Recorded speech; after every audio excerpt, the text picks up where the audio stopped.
Welcome to the Awkward Conversations podcast. Today's episode is Emma DeSouza. Emma, we're delighted to have you on the podcast. How you doing? Yeah, I'm great. Delighted to be here. Thanks for having me. Yeah, so how is the post-election recovery?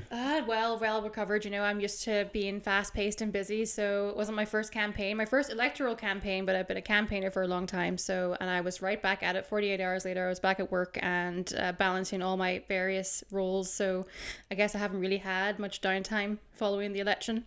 Fair play to you for putting yourself in for it.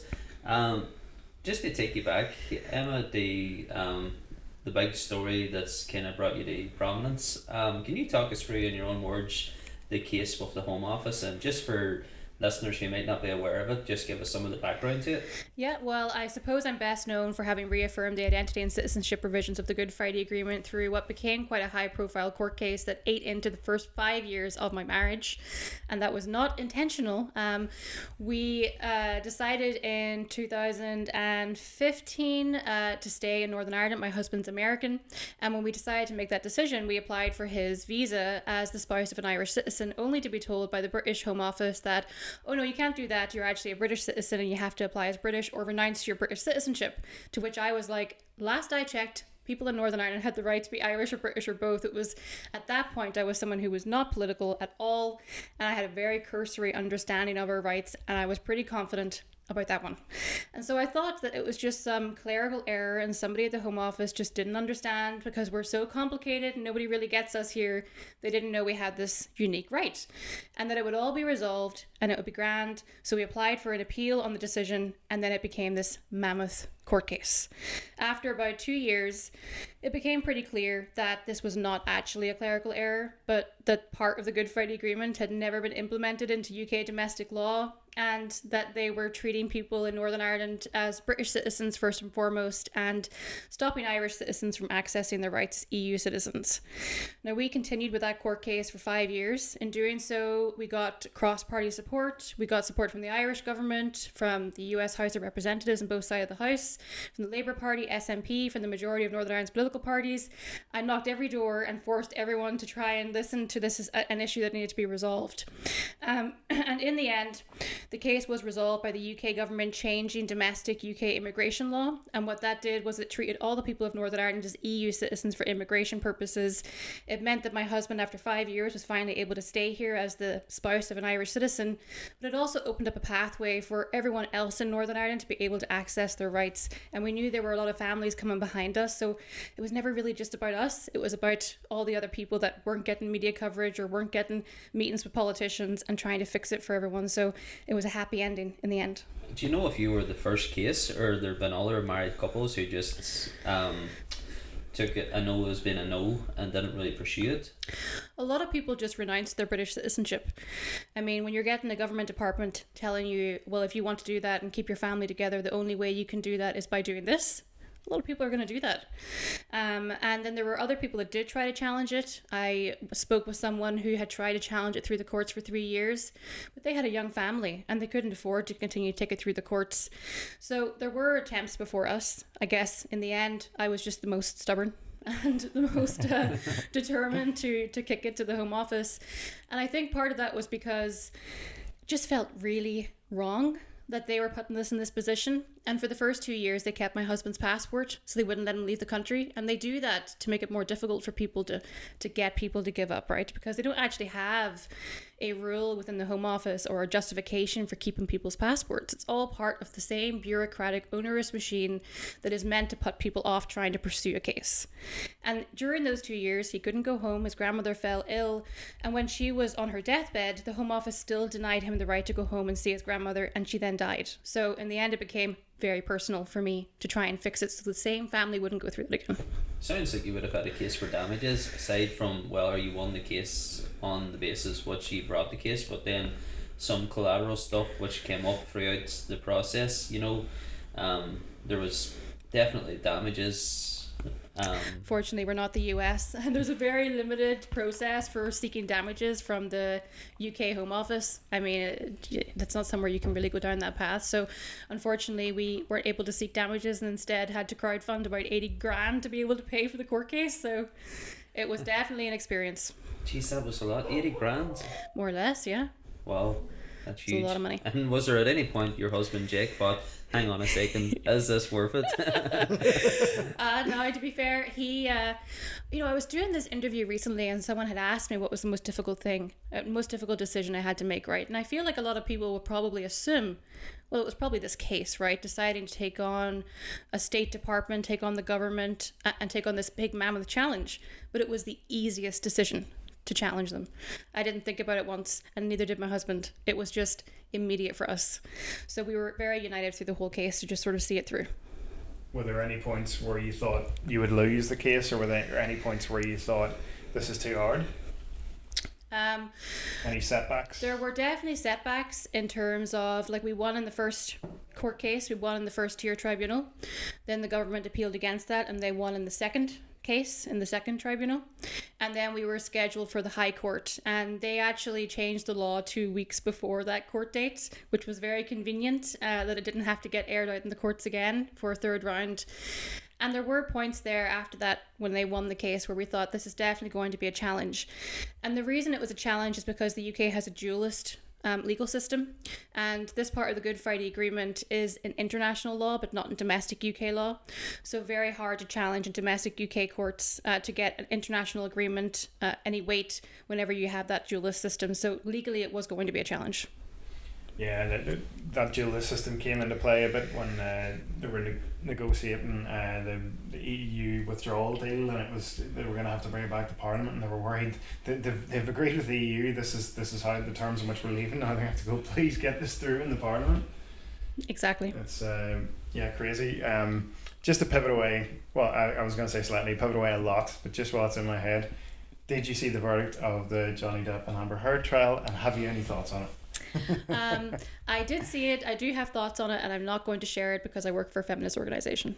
Okay, well, that is completely fair enough. It was great viewing, but for 5 weeks, like, I don't know what I'm going to do now. Every day I've got no highlights of the trial to watch. Yeah. The one thing I was thinking is here, every country needs to get cameras in the courtroom. Well, yeah, I mean, watching court cam, we do that all the time. The court cam in the US is great. That's great. And I think you probably had better lawyers than Amber Heard's. I did have pretty good lawyers, to be fair. Like, aside from the actual details of the case, how bad did Amber Heard's lawyers look? Yeah. And like, objecting to their own question, that was really good. And some of the witnesses that were brought in, Jesus, the experts, they were shocking. The guy at the end, the psychologist guy at the end. Who did an assessment of Johnny Depp through his character as in Pirates of the Caribbean. You couldn't make it up. It was really bad. But he only based it on one character. He didn't watch any other movies. No. It was a prime example of how not to run a court case. Yeah, and then like there's video footage of her main lawyer, the woman whose name I forget, like asking for Johnny Depp's autograph like the year before. She's like in a crowd and Johnny Depp's walking past and she's there waving like a bit of paper, and it's like, oh. Like, do people still ask for autographs? Like, why did you not ask for a selfie? I know, I know. Very cringe, very cringe. So in terms of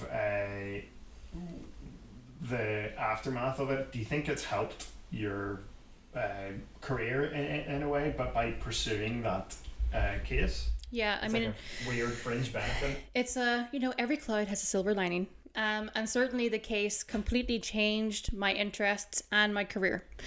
Before the case, I hated politics. I was so disinterested in politics. Like a lot of people here, I really was quite switched off from it. And because of the case, I had to become very politically active. And I found that I actually quite liked it, to the point where I ended up going back to school to do a degree in politics, philosophy, and economics, much to my husband's dismay, who said to me, look, you did not tell me you liked politics when we met, and this is not okay. But I found that I actually had an interest in it, and I actually think I have a knack, I suppose, for working in these spaces in a way that I try very hard not to fall into green and orange traps, and I think I did that successfully, at least to the most part, with the case and with my campaigning work. And then following the case, I've now gone into writing, so I do a lot of freelance writing. I write a lot for the Irish Times, the Irish Examiner. I did 40 odd articles last year, which is just, when I look back on that, and I think I did not see myself ending up being like a journalist and a writer as a career following the case, but that has developed. Then I also went into work for NGOs because I have a big passion now around changing policy, around changing the law, and trying to effect meaningful change. So I now work for the largest NGO in Ireland for women's rights across the border there in Dublin. So I find that the case has given me a completely different viewpoint, a different perspective, and a different set of interests that if you'd asked me 5 years ago if I'd be working in this kind of area, I would have laughed at the idea of doing so. But there you have it. Silver lining and all that. Yeah. Well, and so at what point then did you decide, actually, I'm going to put myself forward here for the local assembly election? And when did you think, here, I think I've got something to say about this, and this. I think it's worth putting my hat in the ring. Yeah, I was a late comer to the race. I didn't decide until maybe less than 2 weeks before it was announced. I had been asked by someone from the Women's Coalition to consider putting myself forward as an independent, and I've been asked about it a year ago, right? And I didn't was realise like, the Women's Coalition was still a thing. I thought that had kind of died out. They are, but they're still, you know, the women are still very active, but they're not officially the Women's Coalition. But one of the founding members had spoke to me about the possibility of running as an independent, and I'd be friendly with a lot of the women from the Women's Coalition. Well, they got a pretty big vote in 98. I think they got maybe 2 or 3%. They did pretty good, but unfortunately that teetered out. But they're working a lot in this space of community activism, and one of them said to me, look, put your name in the hat, and had connected me with another independent candidate, Ray McKim, who was running, and I had spoke to him, and the idea was that there might be some independents that were going to run, and it would be good to try and make the case for more independents in the Assembly. Now initially I said, no, I'm not going to do it, and I had a change of heart in the middle of February, and I decided, you know what, there really is a need for more independence in the Assembly here. We need to have independent voices. And I was aware that Ray was going for it. There were other independents that had similar values to me that were going to go for it, but I had the largest profile, so I knew that if I was to run, I would be able to hopefully bolster the case for independence in the Assembly and give a bit of energy to that concept. So that was a big part of the motivator. Plus I had just done a ton of interviews with young people, and I was feeling all inspired, and they were it was quite clear from the people that I interviewed that they have an interest in politics, but they feel disillusioned by politics. They have a hard time finding a political home, and I can relate to that. That's why I ran as an independent and not with a party, because I find it very hard to see myself in a party political structure. So I wanted to make the case that, you know what, you can contribute to public life, you can be a candidate, you can run in politics, and you can do so as an independent, to try and show others that you can do that. Now obviously I was ultimately unsuccessful, but it was a great experience. Well, that was one of the things I was going to ask you, because most people kind of, if they've got strong political beliefs, they kind of look and say, right, this is the most important things to me. What do I most closely align with, or who most closely aligns with me, which party most closely aligns with me, and it's normally quite easy to see, I suppose, but you just felt that there was none. Yeah, it's a hard one for me. I think if I look back to my first radio interview, whenever it was the case, right, and I was asked on to do a show, and the presenter had said to me, why won't you just go get a British passport and make things easier for yourself? I got this a lot, right? And I said, well, it's the principle, like I shouldn't have to. Right? Yeah, it's a pretty bizarre thing right. for someone to say. Like, can you imagine right. that radio presenter asking me? Anyway, so and to which he retorted, well, if nothing else, you'll win Principal Holder of the Year, was his response. Can I guess that this was someone from Southern Radio? No, it was Northern Radio. Northern Radio? But anyway... It wasn't Nolan, was it? No, it wasn't Nolan. But I think back to that, right? Principal Holder of the Year. And sounds a bit like a dig. I think it was meant as a dig. But it's also not inaccurate. I have always been someone who has been very strong-willed, very independent in my views. And when I think to the idea of being part of a party political structure, I know, because I have so many friends in politics, that there's quite a lot of compromise required within party political structures, and that if I was part of a political structure, there probably would be a time where I'd have to support something I didn't fully agree with. And as Principal Holder of the Year, I simply am not willing to budge on what I think is the most important thing to take forward. So, and I do find that there are parties that I align with, but having to give up on things that I think are most important would be very challenging for me, and I'm just not sure if I can see myself in that structure.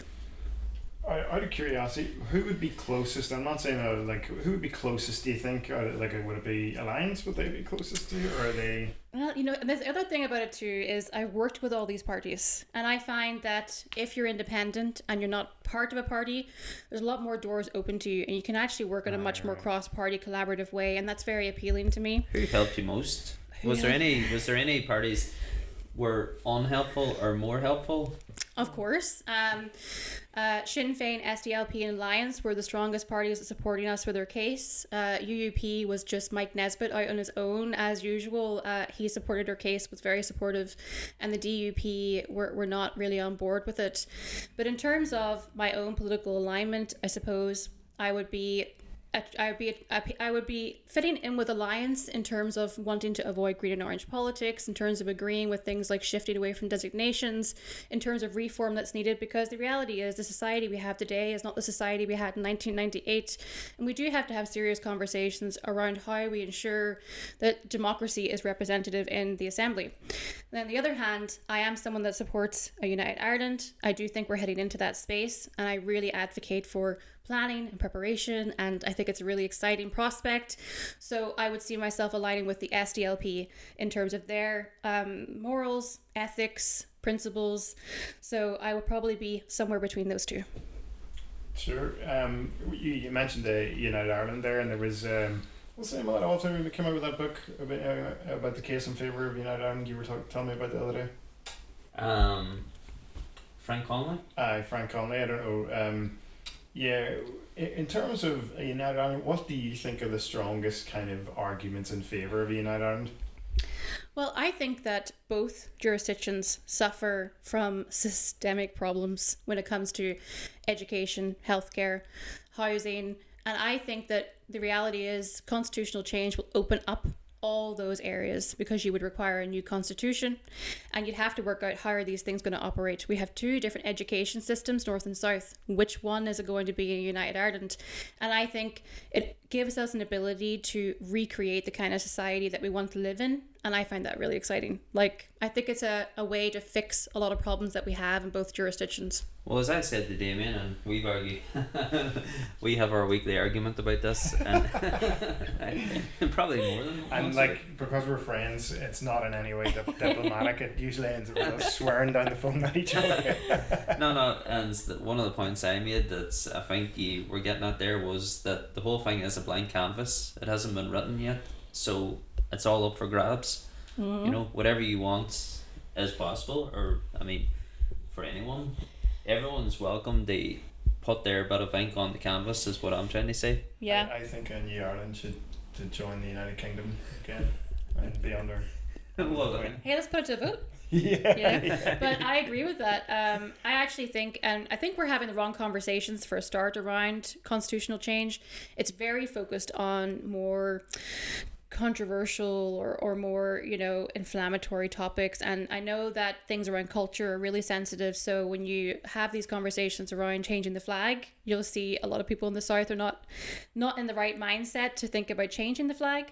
But I'm someone who thinks, yes, absolutely, we would obviously have to change the flag. Of course we would. Think about the history of this island. The flag would have to change, and how about we, you know, do it as something where, you know, kids could do designs and they could submit those designs, and 4 or 3 could be selected and put into a referendum, and the people of the island could vote on their flag. Like, that sounds like an exciting prospect to me. I think it gives citizens more of an opportunity to have a buy-in as to what kind of state they want to live under. They did that in New Zealand when we were out there. Yeah, they rejected it. They said they went for the bird, wasn't it? No, it was the, what's it called, the, what do you call a little flower? I don't know. I don't know the name of it, but I know what you're thinking of. You know, I used to live in New Zealand. Black and white flag, you know, the I can't remember now. I feel like we need to Google this. But it wasn't talking. Like it wasn't just a random design. It was like That wasn't. So they did reject. I thought they changed it. It was a design that was, you know, had been knocking about. That was ubiquitous with New Zealand. A bit like how Australia's got the alternative Aboriginal flag. I think it was a flag that represented the indigenous peoples of New Zealand, the Maori people. Let's go back to the Union Jack. Good flag. Like it. But yeah, there is case studies for it. South Africa as well also went through a system of changing their flag, and I think that there is so many reasons why you would do that in Ireland. Well, South Africa came up with one of the best flags ever. You know, that their whole mashup of different backgrounds. You know, and they've got a pretty cool flag. You know, Yeah. if you were to rank all the flags of the world, you know, I think South Africa is going to feature quite highly. Yeah. I don't think it's a bad idea at all to do that. I think it removes any past stigma and gets everyone involved, north and south, and you know, I think in my vision of United Ireland, I don't think you need to get rid of Stormont, because I think asking the unionist politicians to go down to the door would be a bit of a stretch for some. I could have a think federal you system, could do maybe. the Shannon in Stormont, and you could do the Dáil in the south. I think you would. The thing is the south has become very Dublin centred, and everywhere else is suffering as a result. I mean, you see that even with the housing market as well, and there needs to be a way to open up the rest of the island. Now, I live in Fermanagh, so you'll definitely hear me going on about how the northwest is completely abandoned, and like, why don't we have trains? Can someone please return trains to Fermanagh? But I do agree that there would be a need to still have Belfast as at least part of the central government system, because you can't just send everyone to Dublin. Yeah. Well, I agree with the point there, where I wouldn't have Belfast and Dublin, because then it becomes binary. I think it has to be, and it does have to be decentralized. But I think that you could well have a Connacht administration in Galway. You could have a Munster administration in Cork City. You know, Cork City people, like, they feel them as themselves. They have their own identity in Cork. Yeah. Well, they do. I mean, Munster's very different to Leinster, as is Connacht, you know, and I know a lot of people who live in Mayo, Galway, Sligo, and you know, that is a hugely underdeveloped area. You know, like, successive governments in the south have completely forgotten about the west. You know, you only have to look at the infrastructure. I know, it's very sad. Like, when I was canvassing in Fermanagh, like, you can just see the underinvestment in these rural communities, and it's very frustrating because these areas have so much to give. They are beautiful areas to live, but there's literally no GP in that village. There's one bus a week to Enniskillen, and the lack of transport provision in the constituency means that a lot of people move away from it. Like, if you want to attract more young professionals to go live in Fermanagh, well, you need to make sure there's buses and trains so they can get to work. And I just think that it's such a missed opportunity that we're not accessing these areas of the country. When you look at even the housing crisis, if there were better transport links, then people can move out of the city and commute, you know, but we can't do that right now. Well, I think a lot of that fault lies with the coalition government in the south. You know, partly to do with why Dublin rental prices have become, you know, crazy, worse than London, is because of centralisation in the south and neglect to regional areas like Donegal, Sligo, and obviously Fermanagh's sandwiched right in between there. But you are not going to get investment from big business if, you know, they come and do a survey of the area and be like, hang on a second, how do people drive around here? This is it. It's is this how they're going to come to work? Yeah. You know? I mean, it takes me 3.5 hours to get to the office in Dublin by public transport from Fermanagh. It's a 7-hour round trip commute. Sometimes it's 9, you know. Like, I was coming back last week and the bus got a flat tire on the way back, and I could have cried. Then it ended up taking me like 6 hours to get back from Dublin. And that is a serious detriment to people that want to live in the area. And if we're going to talk about a shared Ireland or a united Ireland, this has to be a key part of that policy, because, you know, the fact that these people have been abandoned, and it also impacts people in terms of poverty as well, because then you need to have not just one car, but 2 cars to be able to get around. And sure, we all know the cost of petrol and diesel is getting ridiculous. So there's just a lot of issues with this island that I think the conversations around constitutional change can address, or at least we can start having more serious conversations around how to fix it. Yeah, and immigration has always been a bigger scourge on people in the west, in the northwest, the west, basically that their Atlantic strip, anywhere that's not down the eastern part of Ireland, be it Belfast down to Dublin, you know, just because the opportunities aren't there. If they're not emigrating the country, they're having to migrate from rural areas like Fermanagh, Donegal, Tyrone, Sligo, Galway. They're having to move to Belfast, to Dublin, or alternatively to England. Yeah, that's true. I made the mistake of moving from Belfast to Fermanagh So I went the opposite way, but of course didn't really think about, I'm so spoiled from having lived in cities my whole life that I never really thought about the challenges. I could hear people, when I was growing up in the periphery about, Donegal's forgotten about, Fermanagh's forgotten about. I was like, yeah. Then I moved there and now I really experience it firsthand. You listening to this, Stephen? This is a man who's never been past Lisburn.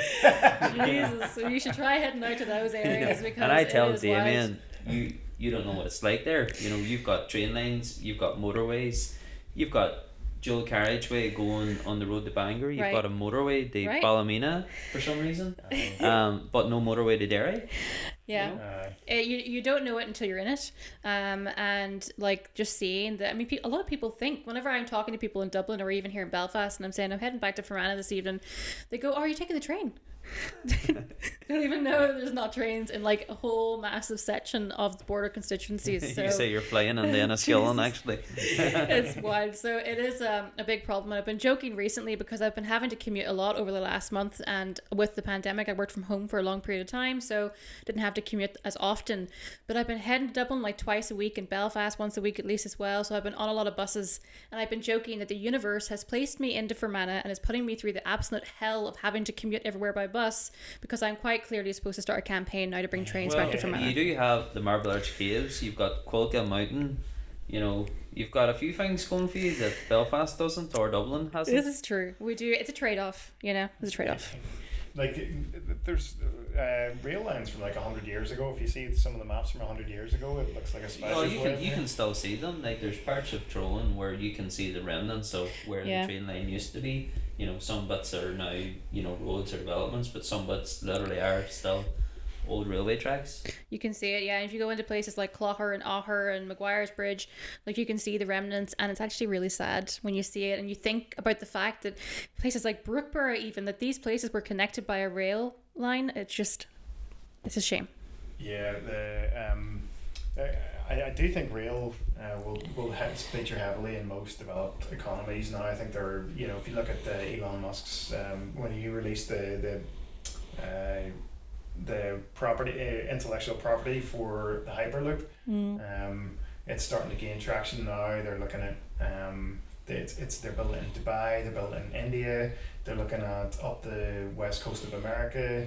Now it hasn't got off the ground yet. It's expensive to build, but the running of it is incredibly cheap because it operates in a vacuum. So it's not a complete vacuum. It just has to be a low air resistance hang on. thing. We're talking about how Fermanagh doesn't have dual carriageway roads. That is not happening in Fermanagh or Tyrone or Donegal. You telling me there's not going to be a Hyperloop in Fermanagh? My God, can you imagine? I mean, we can't even get proper buses. I was speaking to people when I was out canvassing who the school buses were just like not operating for a full month, and these parents were having to drive their kids to school every day, and it was a real challenge for them to do so. And that happens in Fermanagh all the time. And it's just forgotten about in terms of the issues that are impacting that area when it comes to public transport provision. I mean, green buses for a start would help us with our climate targets. Yeah. It would increase tourism, which would in turn boost into these rural communities. There's just such a long list of reasons why you would want to be investing in public transport for these areas. I cannot understand why it's not a priority. And if I hear about one more report into transport for the area or one more railway review, I'm going to lose my mind. Can we just actually start delivering instead of talking about it? I think the answer's quite simple. There's no Fine Gael seats in the northwest. There used to be quite a few Fianna Fáil. There's very few now. They don't need to appeal to the northwest.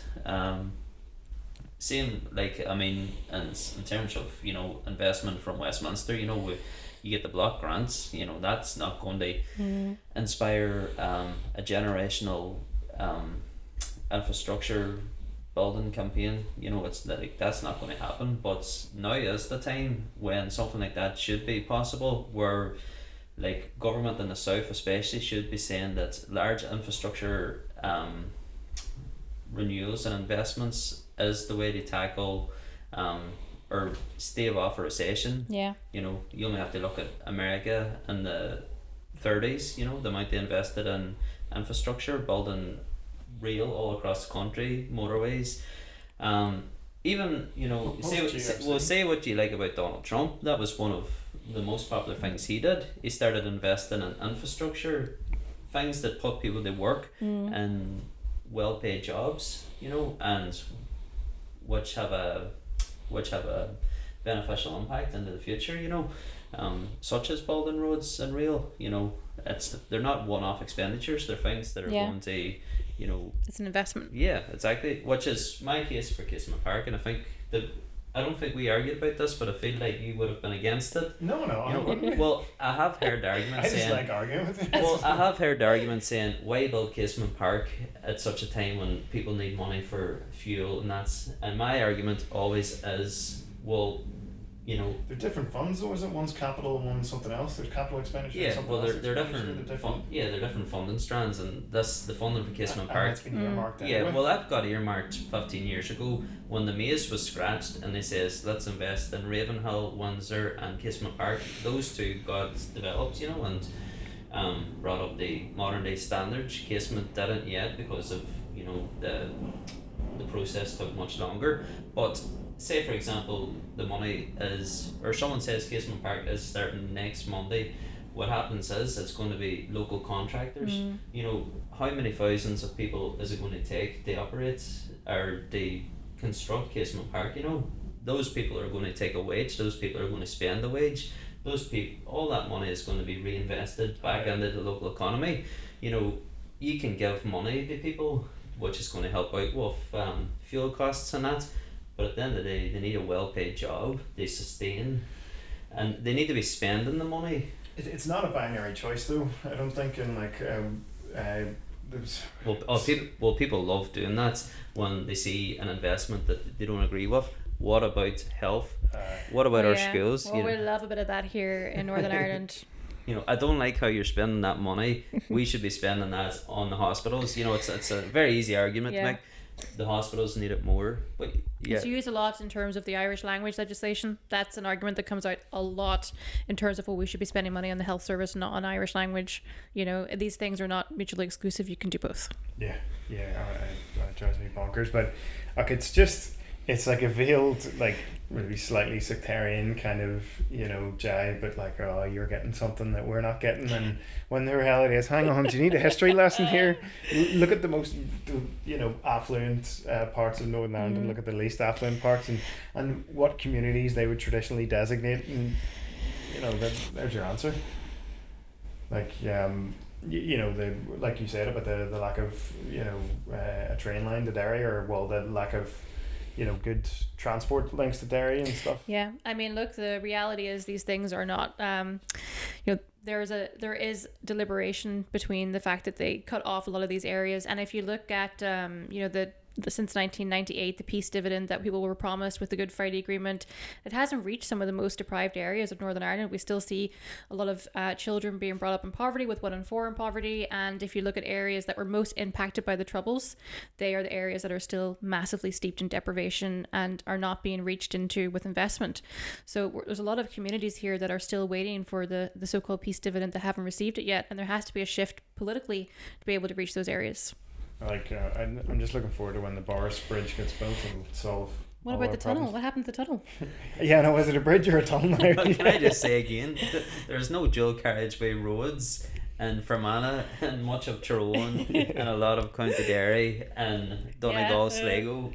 We don't need a bridge to Scotland. We need roads. I made that point too. The whole let's build a bridge to Scotland. Well, how about we can just get dual carriageway in Northern Ireland? Yeah. Extend that train line past where does it go to? It doesn't go to Dungannon, it goes to Portadown, I think. It's Larne, I think. Yeah. Well, it goes Larne one way and then it kind of... I think Portadown. Yeah. I think once they were like, oh shit, we've entered County Tyrone, we better pull up these tracks here. No one's getting the train to here.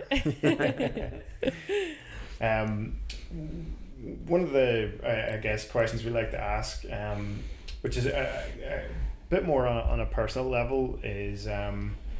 and I suppose it's a bit of a different thing from politics. Is part of the aim of the podcast is trying to get our listeners to get to know the people we interview.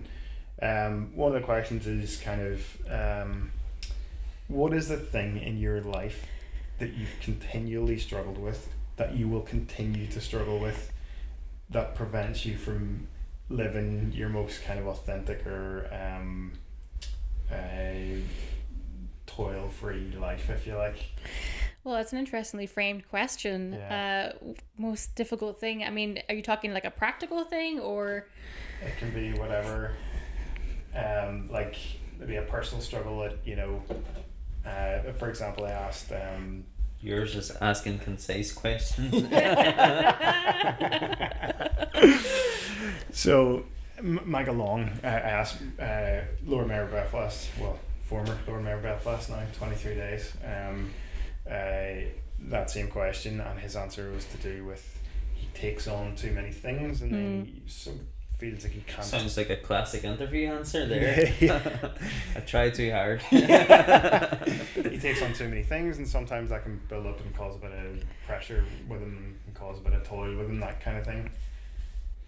Yeah, I mean, I do keep myself very busy, but you know, I'm one of those people that really likes to be busy, and I would complain to my mum about it, right? And she'll be like, I don't want to hear it because you choose to take on these things, so you obviously enjoy it.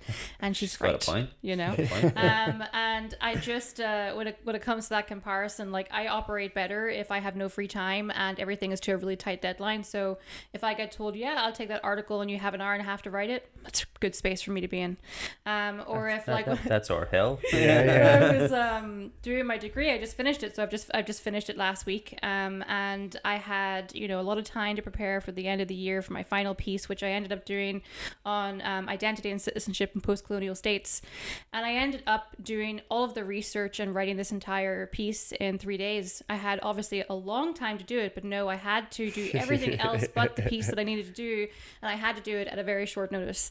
So I suppose when it comes to time management, I'm someone who enjoys being under a lot of pressure, but something that I struggle with is the fact that my desire to be independent can be a strength and can also be a challenge, because I am very strong-willed in my views. It can make it very difficult for me to be in a situation where I have to compromise on those things, which I think is part of the reason why I ended up going down the route of being an independent, and that could be a challenge going forward. So say, for example, I want to run in politics in Northern Ireland, I will have to seriously consider whether or not I'm going to go with a party, because realistically there isn't a great vote share for independents, and that will require me to have to challenge my own limits and limitations when it comes to sort of compromise. You could go down the Sammy Wilson route. He just does his own thing. He's just, you know, the DP cannot keep him, can't control him at all. Can't keep his clothes on. Yeah, well, I suppose there's agency to be gained through being part of a party machine. You know, in fact, even in a practical and logistic sense, you know, a person needs a party machine in order to, you know, fund them, to campaign for them, you know, to have activists, you know, that all it's pretty impossible to, you know, make the sort of traction needed to get the votes that are required without a party machine, you know, propelling you. Yeah, I mean, if you look at the historical examples here, I mean, there are very few independents. Only 3 independents have been elected to Stormont Assembly since 1998. But there have been plenty of independents who were elected as part of a party and then, like, either were kicked out or left the party during their term and then became independent. Let me see if Damo can name one. I think I've got Ciarán McGuinney and Tyrone. Yes, rang on a single issue ticket. 2003. Ran the hospital campaign. Have you got one? No, can't think of one. Let me see here. Give me a place. Are you trying to think of the last? The other two. The other two? Okay, well, they both just got elected, so they're both in now. They both got elected now. Independents now. There's the Unionist and Was it the former DUP. Yes. Yeah. Was that Strangford? I think Northdown? No, it was Northdown. Northdown. And the other one. Give me a place. Derry area. Derry? I'm going to go. Derry area. Well, there's only Foyle and East Derry, and it wasn't Foyle. Is there an independent in East Derry? The independent is Claire Sugden. Claire Sugden, right. Who is the only independent to get elected on 3 consecutive elections, and the only woman. So, and, you know, was also a former Justice Minister. Right. There you go. Yeah. Damon, you passed that with flying colours. Yeah, no, I would never have gotten that. Yeah. more in the Johnny Depp Amber Heard trial level. Oh, I see. You're really in that headspace right now. Yeah. Ask me anything you like about it. Like I've got it down. Oh, right. Yeah. I guess one of the we do these quick fire questions, so I'll hand over to Kieran. Kieran usually is pretty good at fire. I don't remember these quick fire questions. Off the I top of think my I know head, the the answer to the questions first we one, ask yeah. everyone, and presumably at some point we're going to make some sort of chart and table and feed this information in. Favourite place in Ireland to visit? Donegal. Donegal. Nice, good choice. That's pretty popular. I think Donegal is going to pass with flying colours and that. It's just like the beaches are amazing, and we take our dogs there, so you know it's a Dogs dream. love Donegal. They do. They just well dogs for known. Donegal is a thing. Yeah. Voting rights? You've been to Donegal, Damien? It's out past Derry. I know you like to say I don't go outside of Elvis. I do. I've been to at least 3 places. Derry being one. Have you crossed the border? I have crossed the border. Yeah. How far did you get? You get to Dublin? I've been to Dublin. Yeah. Galway, great place. Oh no, you're doing Sligo. well. Yeah. Been a few places. He just likes to let on that I'm, you know, I like to wind him up about being like a loyalist, whatever. I'm not at all. I'm just like an alliance voter. But yeah, I think I know the answer to this one. Voting rights for 16-year-olds. Yes, please. Yeah. I think that we really need to lower the voting age because it's habit forming, and a lot of young people are impacted by the decisions that are made, and they need to have a say in that. So I'm 100% for lowering the voting age. I think it would be really good, and automatic registration as well. And they work and they pay taxes, so it's like taxation without representation. Well, if young people voted Tory, there would have been voting for 16-year-olds 50 years ago. Yeah. Like that's how I see that. Issue.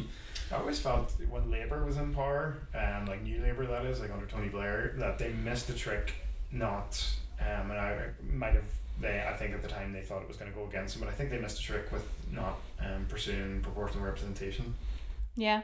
They hugely missed the trick. It's Yeah. because they were getting wobbling majorities, 179, 178 and 66.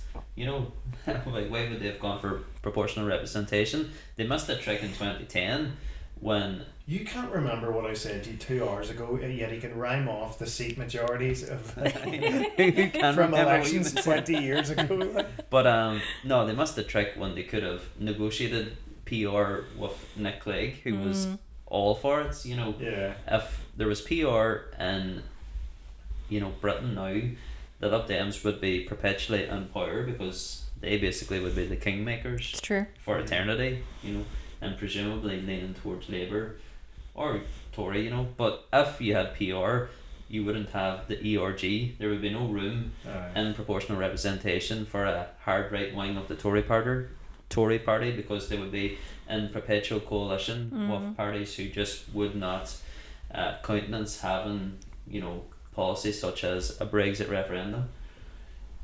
How long do you think Boris has got left? I really hope not that much longer. I mean, that man is hanging on there, like, but it's who's going to come up behind him is the problem for the Conservative Party because they really don't have a good bunch to choose from. Yeah. So Well, I don't Sunak know. is. I like Sunak's. You know, he comes across as very polished. You know, personable guy, but he's got Sunak very could hard right economic policies. He does, and I mean that stuff a few months ago around his wife and the taxation and his citizenship and all that stuff. You know, that was.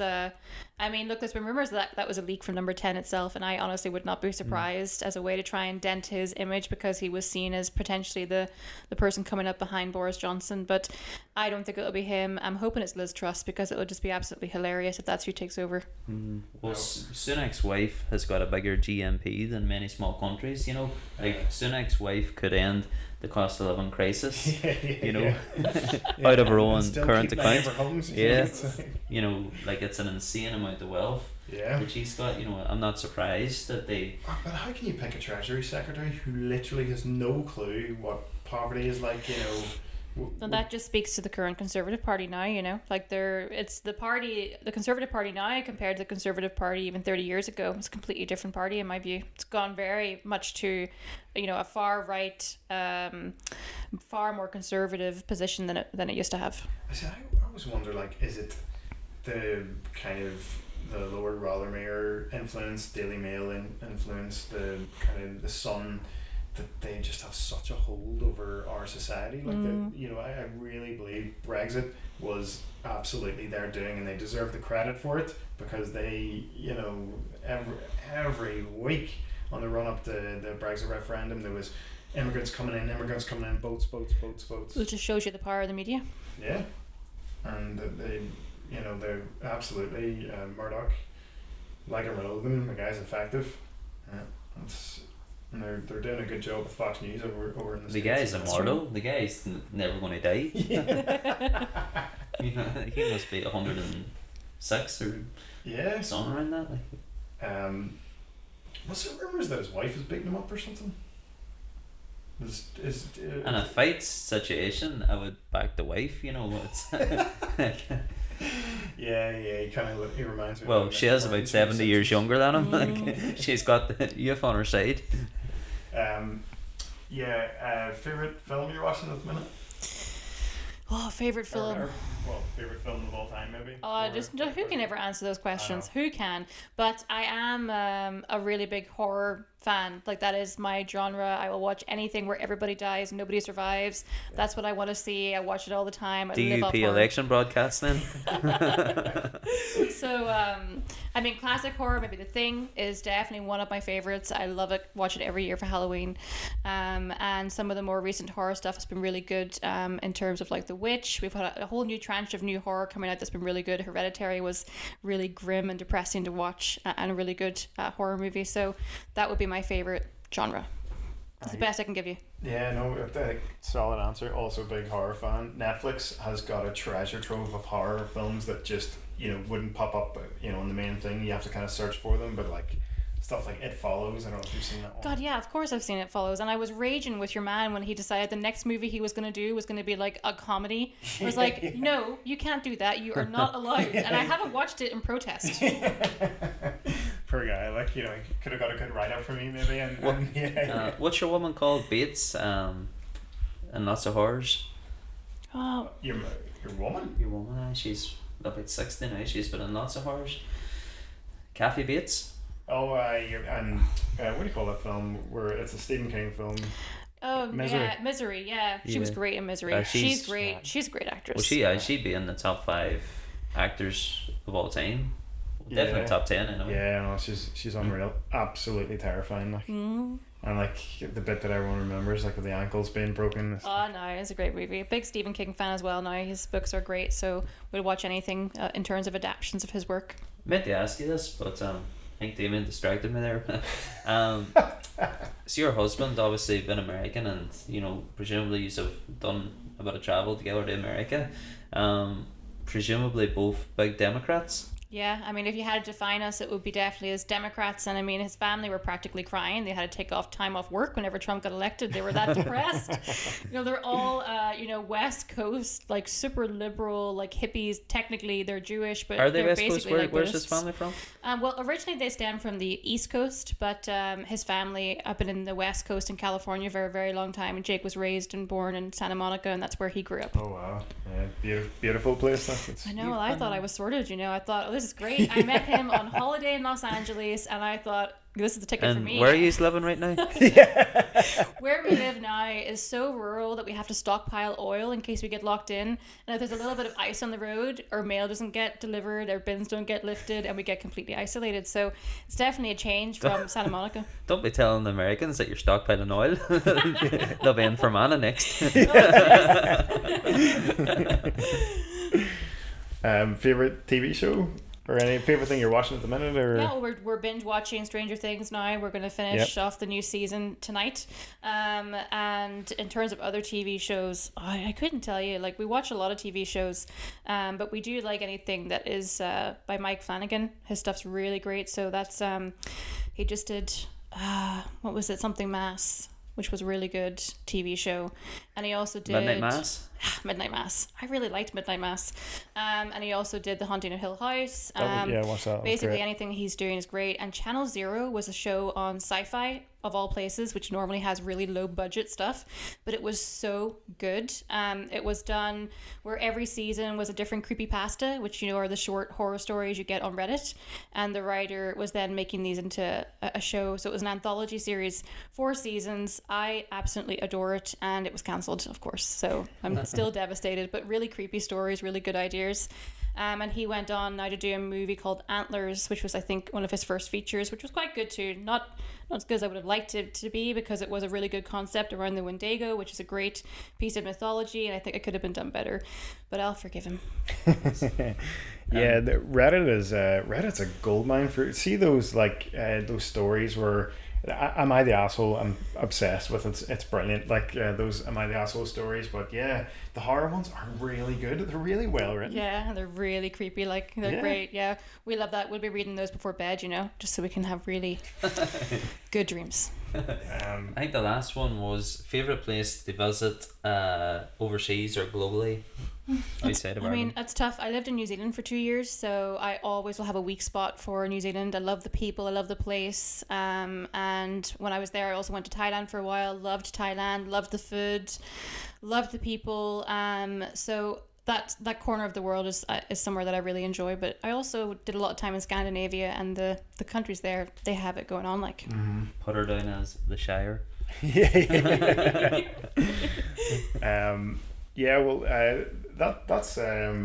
That's all our questions that we normally have to kind of help kind of tie in the personal questions with the political, with the kind of the stuff you like doing. But Emma, you've been very generous with your time to come and chat to us today. So yeah, thank you so much for coming on the podcast. It was a pleasure. Thank you, Emma.